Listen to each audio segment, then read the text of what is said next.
പൊതുവെയുള്ള ആൾക്കാർക്കൊരു സംശയമുണ്ട്, ഇത് എങ്ങനെയാണ് ഈ ഒരു കാം ഫീലിംഗ് വരുന്നത്, എങ്ങനെയാണ് ഇത് ഹാംഫുൾ ആണോ, ഇത് ഇൻഹേൽ ചെയ്താൽ എന്തെങ്കിലും പ്രശ്നമുണ്ടോ, അങ്ങനെ ഒരുപാട് ഡൗട്ട്സ് ഉണ്ട്. അപ്പോൾ അതിൻ്റെ ഒരു ഡിസ്കഷൻ ആവായിരുന്നു. കോൺഷ്യസ് സെഡേഷൻ എന്ന് പറയുമ്പോഴത്തേക്കും അത് ഓൾറെഡി ടൈട്രേറ്റ് ചെയ്യാൻ പറ്റുന്ന രീതിയിൽ 2 തരത്തിലുള്ള ഗ്യാസസ് മിക്സ് ചെയ്ത് ഒരു കണ്ടക്ഷൻ ട്യൂബിങ്ങിലൂടെ വന്ന് അതൊരു മാസ്കിലേക്ക് ഡെലിവർ ചെയ്ത് ഈ മാസ്ക് നമ്മൾ മൂക്കിൽ വെക്കുന്നത് വഴിയാണ് ഇതിൻ്റെ ആക്ഷൻ ശരീരത്തിൽ സംഭവിക്കുന്നത്. അപ്പോൾ 2 തരം ഗ്യാസ് എന്ന് പറയുമ്പോൾ ഒന്ന് ഓക്സിജൻ, 2 നൈട്രസ് ഓക്സൈഡ് അഥവാ ലാഫിംഗ് ഗ്യാസ്. അപ്പോൾ ഈ ലാഫിംഗ് ഗ്യാസ് എന്ന് പറയുന്നതാണ് ഇതിൻ്റെ മെയിൻ എലമെൻറ്റ്. അപ്പോൾ ഇത് നമ്മൾ ഭയങ്കര ഹൈ ലെവലിലേക്കൊന്നും നമ്മൾ കൊണ്ടുപോകുന്നില്ല. ഇത് ബോഡിക്ക് എടുക്കാൻ പറ്റുന്ന രീതിയിൽ നമുക്ക് കൺട്രോൾഡ് ആയിട്ടുള്ള രീതിയിലാണ് ഇത് ശരീരത്തിലേക്ക് നമ്മൾ ഇതിൻ്റെ പ്രവർത്തനം വരുത്തുന്നത്. അപ്പോൾ ഇതെങ്ങനെയാണെന്ന് വെച്ചാൽ ഇതൊരു മാസ്ക് ഉണ്ടാവും. ഈ മാസ്ക് നമ്മൾ കുട്ടിയുടെ മൂക്കിൽ ധരിക്കണം. അപ്പം അത് തന്നെ ആണ് ആദ്യത്തെ ക്രൈറ്റീരിയ എന്ന് പറയുന്നത്. അതായത് പ്രോപ്പറായിട്ടുള്ള ഒരു നേസൽ ബ്രീതർ ആയിരിക്കണം നമ്മുടെ കാൻഡിഡേറ്റ് എന്ന് പറയുന്നത്. ഇപ്പം മൂക്ക് ബ്ലോക്ക്ഡ് ആണ്, അല്ലെങ്കിൽ ചെറിയ പനിയുണ്ട്, അല്ലെങ്കിൽ മൂക്കിൽ ദശ വളരുന്ന കണ്ടീഷൻ, അഡിനോയിഡ്സിൻ്റെ ഇഷ്യൂസ്, ടോൺസിലൈറ്റിസിൻ്റെ പ്രോബ്ലംസ്, ഇങ്ങനെയൊക്കെ ഇത് ഹൈ എൻഡ് ലെവലിലേക്കുള്ളപ്പം നമ്മൾ ഈ മാസ്ക് വെച്ച് കഴിഞ്ഞാൽ പ്രോപ്പറായിട്ട് കുട്ടി മൂക്കിൽ കൂടെ ശ്വാസം എടുക്കണമെന്നില്ല. അപ്പം പ്രോപ്പർലി ശ്വാസം എടുത്ത് മാത്രമേ ഈ ഡ്രഗ് ശരീരത്തിനുള്ളിൽ ചെന്ന് ബ്ലഡിലൂടെ ഡെസിപ്പേറ്റ് ചെയ്ത് അങ്ങനെയാണ് ഇതിൻ്റെ ആക്ഷൻ സ്റ്റാർട്ട് ചെയ്യുന്നത്. പിന്നെ ഒരു വളരെ കോമൺ ആയിട്ടുള്ളത് കുട്ടികൾക്ക് മാത്രമാണ് ഇത് ഉപയോഗിക്കുന്നത് എന്നുള്ളൊരിതുണ്ട്. അപ്പോൾ അതിൻ്റെ ഒരു ആർക്കൊക്കെ ഉപയോഗിക്കാം നമുക്കത്? ഇതിൻ്റെ ഇൻഡിക്കേഷൻസ് പറഞ്ഞാൽ കോപ്പറേറ്റീവ് ആയിരിക്കണം. ഇപ്പം ആങ്ഷ്യസ് ആയിട്ടുള്ള എന്നാൽ ചെറിയ രീതിയിൽ ഫിയർഫുൾ ആയിട്ടുള്ള ആൾക്കാർക്ക് ഇത് വളരെ ഫലപ്രദമാണ്.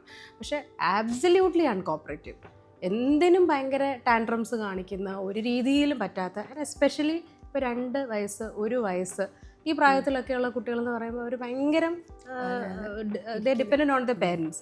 അപ്പോൾ നമ്മളൊക്കെ തേർഡ് പാർട്ടീസാണ്. നമ്മളെ അവർ കാണുമ്പോഴത്തേക്കും നമ്മളെ പെട്ടെന്നൊരു ദിവസം കാണുമ്പം അവരൊരിക്കലും നമ്മളെ അക്സെപ്റ്റ് ചെയ്യണമെന്നില്ല, പിന്നെയല്ലേ നമ്മൾ കൊടുക്കുന്ന ട്രീറ്റ്മെൻറ്റ്.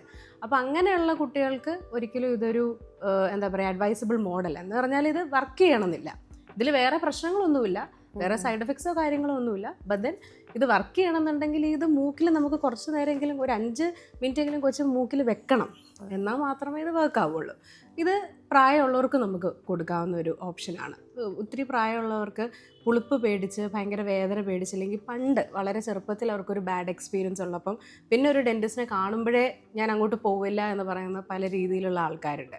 അങ്ങനെ ഹിസ്റ്ററിക്കലായിട്ടുള്ള ആൾക്കാർക്ക് നമുക്ക് പ്രായമുള്ളവരിൽ ഇത് കൊടുക്കുന്നതിൽ പ്രശ്നമൊന്നുമില്ല. ഏതൊക്കെ സിറ്റുവേഷൻ, ഇപ്പോൾ ഡോക്ടർ നേരത്തെ പറഞ്ഞു പോളിപ്പ് കേസ്, അതുപോലെ നമുക്ക് എന്തെങ്കിലും ഒരു സിസ്റ്റമിക് കണ്ടീഷനിൽ ഇത് ഉപയോഗിക്കാൻ പറ്റായികയുണ്ടോ, കോൺട്രാ ഇൻഡിക്കേറ്റഡ് ആയിട്ടുണ്ടോ? കോൺട്രാ ഇൻഡിക്കേഷൻസ് മെയിൻലി ഇപ്പം ഫോളേറ്റ് ഡെഫിഷ്യൻസി, വൈറ്റമിൻ B12 അതിൻ്റെ ഡെഫിഷ്യൻസി ഉള്ളവരാണെന്നുണ്ടെങ്കിൽ നമുക്ക് നൈട്രസ് ഓക്സൈഡ് ഒരു കോൺട്രാ ഇൻഡിക്കേഷനാണ്. അതുപോലെ ഇപ്പം ചില രീതിയിലുള്ള സ്പെഷ്യൽ ഹെൽത്ത് കെയർ നീഡ്സ് എന്ന് വെച്ചാൽ നമ്മൾ മോഡറേറ്റ് രീതിയിലുള്ള autism cases, Asperger's disease, Down syndrome, ADHD cases അത്യാവശ്യം ഇരിക്കുന്ന കുട്ടികൾക്കൊന്നും വലിയ പ്രശ്നമില്ല. പക്ഷേ ഇതിൻ്റെയൊക്കെ ഹൈ ലെവൽ എക്സ്ട്രീമിസ്റ്റ് ഉണ്ട്.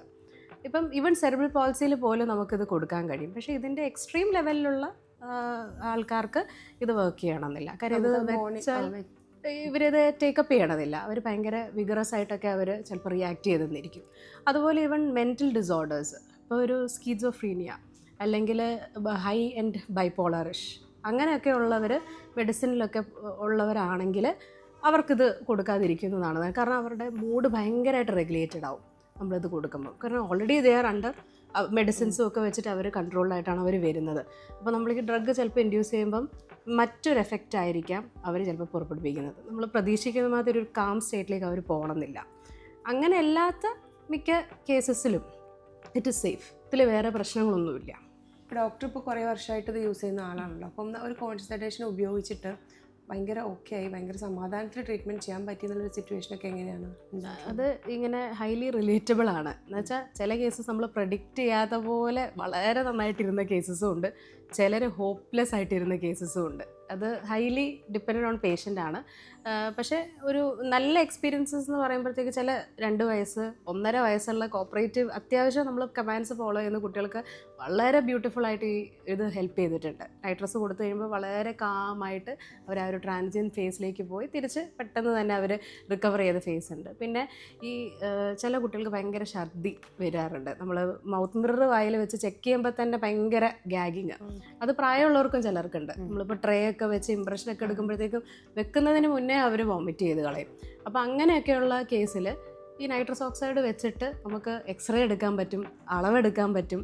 അതൊക്കെ കൊടുക്കുമ്പോൾ ഈ നൈട്രസ് ഓക്സൈഡ് വഴി ആ ഗ്യാഗിങ് സെൻസേഷൻ കുറച്ച് സപ്രസ്ഡ് ആവും.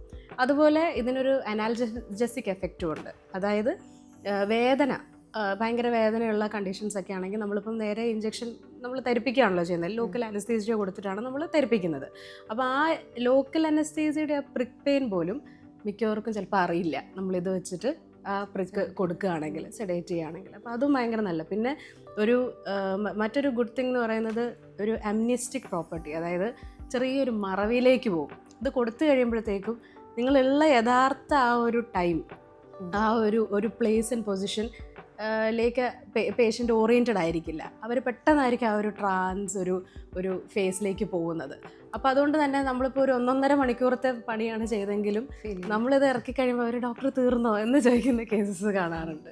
പിന്നെ ചിലർ കുടുകിടാ ചിരിക്കും, ലാഫിങ് ഗ്യാസ് ആണല്ലോ. അപ്പോൾ കുട്ടികളൊക്കെ ഇത് വെച്ച് നമ്മളൊരു കാർട്ടൂണും കൂടെ കൊടുക്കുകയാണെങ്കിൽ ത്രൂ ഔട്ട് ദ പ്രൊസീജിയർ ചിരിച്ച കേസസും ഉണ്ട്.